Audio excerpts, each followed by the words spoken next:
Wake up, Daddy's home. Welcome home, son. Strength and honor. Strength and honor. What will you do without freedom? Maverick, sit out. You can't conceive of what I'm capable of. Finishing this fight. Yeah, I'm thinking on that. I'm here to fight for truth and justice and the American way. I am the danger. Time to find out. Maximum effort. Here it comes. More! Now end this! Flawless victory.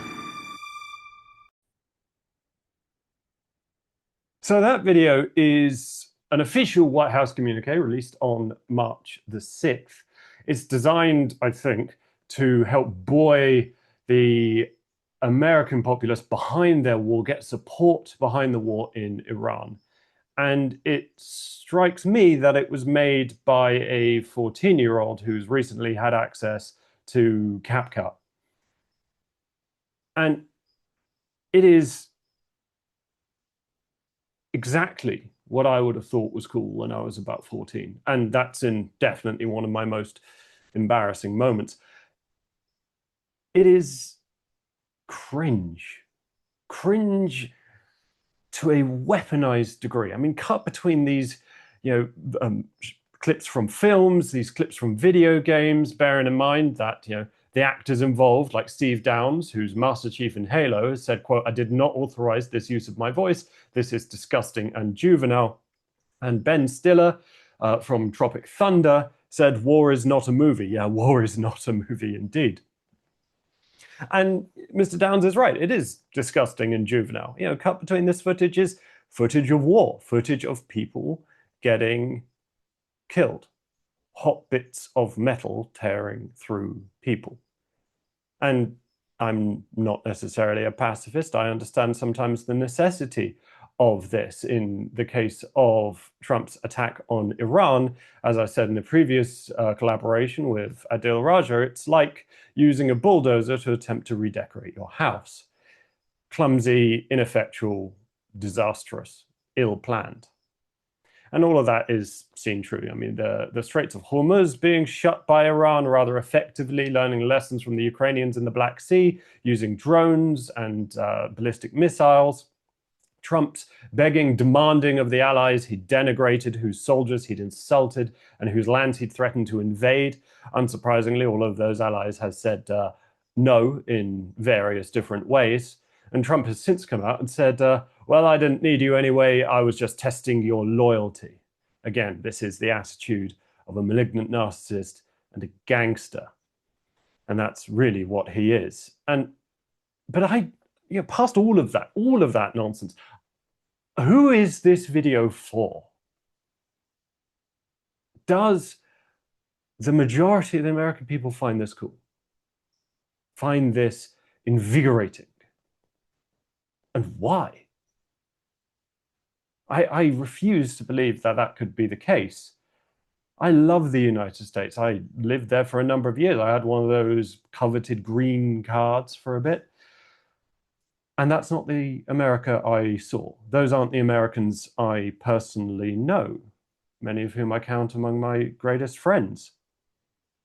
Where is that America? Where's the America of Kennedy, of Reagan, of Eisenhower, of Truman, of Roosevelt?